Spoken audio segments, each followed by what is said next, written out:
সাংসদ ৰকিবুল হুছেইনক দুৰ্বৃত্তৰ আক্ৰমণ। ৰূপহীহাটৰ নতুন বজাৰত সংঘটিত হৈছে এই ঘটনা।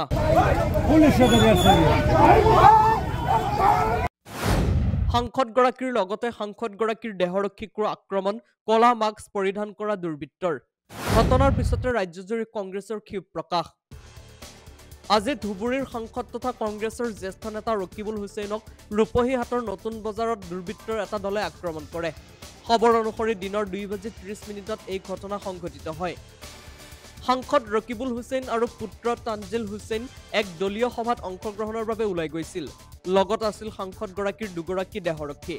তেনে সময়তে ৰূপহীহাটৰ নতুন বজাৰত সাংসদ ৰকিবুল হুছেইনক মুখত কলা কাপোৰ পৰিধান কৰা একাংশ দুৰ্বৃত্তৰ এটা দলে আগুৰি ধৰি উপৰজুপুৰি আক্ৰমণ কৰে।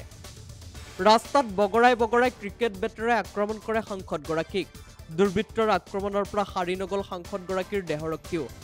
দুৰ্বৃত্তৰ দলটোৱে সাংসদগৰাকীৰ লগতে দেহৰক্ষী দুগৰাকীকো বেয়াকৈ প্ৰহাৰ কৰে।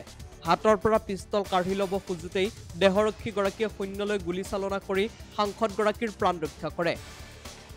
সমগ্ৰ ঘটনা লগে লগে গৈ পালে বিধানসভাৰ মজিয়াত। মুখ্যমন্ত্ৰীৰ ঘোষণা, সাংসদ ৰকিবুল হুছেইনক চামুগুৰিৰ ৰূপহী অঞ্চলত গ'লে নিৰাপত্তাৰক্ষীৰ সংখ্যা বৃদ্ধি কৰিব। আপোনালোকক প্ৰতিশ্ৰুতি দিছোঁ যে ৰকিবুল হুছেইন নগাঁও চামুগুৰি ৰূপহীত গ'লে তেওঁক আমি চিকিউৰিটিটো আৰু অলপ বঢ়াই দিম। কাৰণ মই দেখা পাইছোঁ যে যোৱা এবছৰত কেইবাটাও ঘটনা এনেকুৱা হৈছে। ইফালে ঘটনাৰ পিছতে সাংসদগৰাকীৰ নিজা সমষ্টি ধুবুৰীত প্ৰতিবাদ সাব্যস্ত কৰিছে দলীয় কৰ্মীয়ে। আনহাতে ঘটনাৰ পিছতে ৰাজ্যখনৰ আইন শৃংখলাৰ ওপৰতো প্ৰশ্ন উত্থাপন কৰিছে সচেতন মহলে।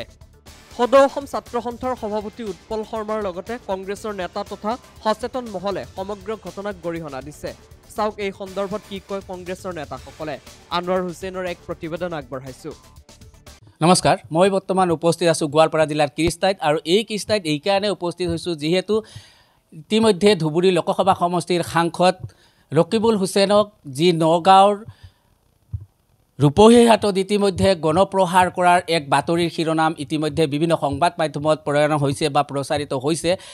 এই বিষয়ে আচলতে যি ধুবুৰী লোকসভা সমষ্টিৰ সচেতন ৰাইজ তথা এজন প্ৰাক্তন গাঁও পঞ্চায়তৰ সভাপতি মোৰ সৈতে আছে। তেওঁৰ পৰা প্ৰতিক্ৰিয়া ল'বলৈ চেষ্টা কৰিম যে আচলতে এই কাম যি ৰাইজে এনেকুৱা ধৰণৰ যি বা দুষ্কৃতিকাৰীয়ে যি ধৰণৰ অপমান কৰিলে এই ধুবুৰীৰ স্থায়ী বাসিন্দা হিচাপে তেওঁৰ পৰা মই প্ৰতিক্ৰিয়া ল'বলৈ যত্ন কৰিম। এছ মণ্ডল ডাঙৰীয়া আছে, তেওঁৰ পৰা আমি প্ৰতিক্ৰিয়া ল'ম। দাদা, আচলতে যি ঘটনাটো ইতিমধ্যে সংবাদ মাধ্যমত আপুনি দেখিছে, ধুবুৰীৰ সাংসদ ৰকিবুল হুছেইন ডাঙৰীয়াক ইতিমধ্যে ৰূপহীহাটৰ বজাৰত আচলতে অপমান বুলিয়ে কৈছোঁ মই, এক মাৰপিটৰ ঘটনা নিচিনা হৈছে।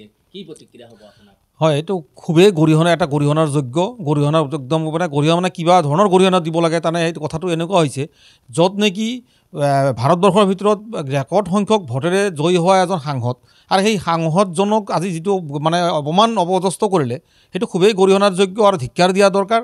কাৰণ যি দুষ্কৃতিকাৰী যিবিলাক মানুহে কাম কৰিছে সেই ঘটনাটো খুবেই বেয়া কাম কৰিছে। কাৰণ এটা মানে প্ৰতিনিধিক তেওঁলোকে গবেগ দিব পাৰে, তেওঁলোকে হয়তো মানে নানা ধৰণৰ শ্লোগানেৰে মানে কি আন্দোলন কৰিব পাৰে, কিন্তু তেওঁক মানে আক্ৰমণ কৰাটো, তেওঁক যদি হতাহতি কৰিলে, তেওঁক যদি প্ৰহাৰ কৰিলে খুবেই দুখজনক আৰু একদম গৰিহণাৰ যোগ্য। আৰু যিটো ঘটনা ঘটিলে এইটো হয়তো আজি এটা প্ৰতিনিধি যদি জনপ্ৰতিনিধি তেওঁৱে যদি সুৰক্ষিত নহয়, তো আমাৰ নিচিনা সাধাৰণ মানুহবিলাক কেনেকৈ সুৰক্ষিত হ'ব? গতিকে এইটো এক প্ৰকাৰ লিখিব লগা হ'লে আমাৰ যি আছাম গভৰ্ণমেণ্ট তেওঁলোকে ফেইলাৰ বুলি ক'ব লাগিব।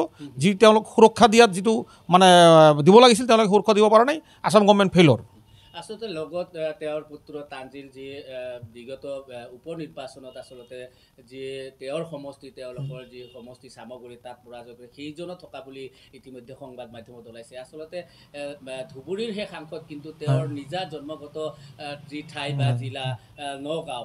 আপুনি ধুবুৰীবাসী হিচাপে কি ক'ব? সেইটো যিহেতু আমি ধুবুৰীবাসী, মই এজন ধুবুৰীবাসী, আৰু যিহেতু আমাৰ ধুবুৰীৰ সাংসদজনক এই ধৰণৰ এটা অপমান কৰা, অপদস্থ কৰাটো একদম আমি কঠোৰ ভাষাৰে গৰিহণা দিছোঁ, এইটো ধিক্কাৰ জনাইছোঁ।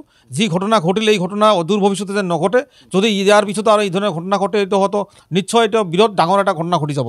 হয়তো পাব্লিক ইয়াৰ এগেইনষ্টত নানা ধৰণৰ মানে কাৰ্যসূচী লোৱাৰ কাৰণে বাধ্য হৈ যাব। আসলতে যে চৰকাৰখনক আপুনি কি আহ্বান জনাব যে জনপ্ৰতিনিধি আপুনিও জনপ্ৰতিনিধি আছিলে প্ৰাক্তন এজন গাঁও পঞ্চায়তৰ যিহেতু সভাপতি আপুনি সভাপতি থাকোঁতে এই জনপ্ৰতিনিধি আৰু MP গৰাকী যদি জনপ্ৰতিনিধি হয় এনেকুৱা আচৰণ আপুনি পাইছিলে নেকি? নাই এইটো কেতিয়াও পোৱা নাই সাধাৰণতে এতিয়া কাম কৰোঁতে হয়তো কেতিয়াবা কাৰোবাৰ ভুল হ'ব পাৰে কাম কৰোঁতে কাৰোবাৰ প্ৰতিবাদ হয়তো পাব্লিকে প্ৰতিবাদ কৰিব পাৰে গণতন্ত্ৰ এইটো স্বাভাৱিক কথা তেওঁলোকে প্ৰতিবাদ কৰিব পাৰে কিন্তু প্ৰতিবাদ কৰাৰ নামত যিটো মানে গুণ্ডাগিৰি কৰিলে এক প্ৰকাৰ গুণ্ডাগিৰি একদম দিন দুপৰতে ৰাতি হ'লে কথাটো বেলেগ দিনৰ পোহৰত এই ধৰণৰ এটা গুণ্ডাগিৰি কৰা আৰু য'ত তাতে ইমান সময় দেখা মানে ঘটনাটো ঘটিল তাৰপিছতো কোনো প্ৰশাসনে গৈ তাতে যিটো সুৰক্ষা দিব নোৱাৰিলে গতিকে মই কওঁ অসম গভৰ্ণমেণ্ট এই খেলৰ ক্ষেত্ৰত ফেইলৰ আসলতে আপুনি ধুবুৰীৰ সাংসদ যিহেতু তেওঁ জনপ্ৰতিনিধি আমাৰ আপোনাৰ ভোটেৰে নিৰ্বাচিত হৈ ইতিমধ্যে পাৰ্লিয়ামেণ্টত গৈছে নগাঁৱত এনেকুৱা অপমানটো আপুনি কি কেনেকুৱা ধৰণৰ নাই সেইটো কেতিয়াও সহ্য কৰা বস্তু নহয় আচলতে আমাক খুবেই বেয়া লাগিছে যিটো ঘটনা ঘটিল সেই কথাত আমি খুবেই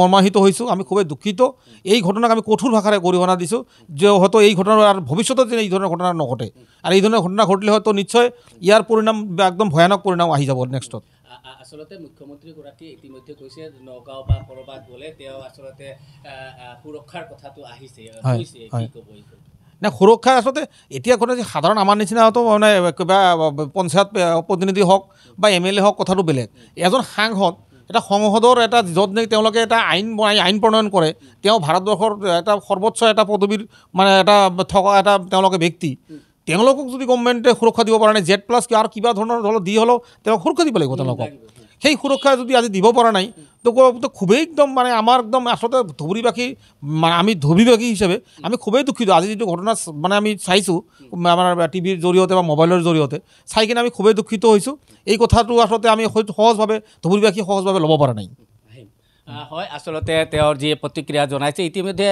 জনসাধাৰণৰ যি আসলতে যে ধুবুৰীবাসী হিচাপে তেওঁ গৰিহণা দিয়াৰ লগতে তেওঁ কৈছে অতি দুখেৰে তেওঁ দুখ প্ৰকাশ কৰাৰ লগতে আসলতে ধুবুৰীৰ সাংসদগৰাকীক এনেকুৱা আচৰণ কৰাটো নগাঁৱৰ নিচিনা ঠাইত আসলতে তেওঁ মুঠেই সহ্য কৰিব পৰা নাই তেওঁ আমাৰ আগত এই ধৰণে মন্তব্য কৰাৰ লগতে তেওঁ আসলতে কৈছে তেওঁ যিহেতু প্ৰাক্তন এজন জনপ্ৰতিনিধিক আছে তেওঁলোকে কেনেকুৱা ধৰণৰ কি ধৰণৰ আচৰণ কৰিব লাগে সেই কথা কোৱা আমাৰ আগত ব্যক্ত কৰিছে মই ৰাহুলৰ সৈতে বিদায় মাগিছোঁ নমস্কাৰ news desk report inside India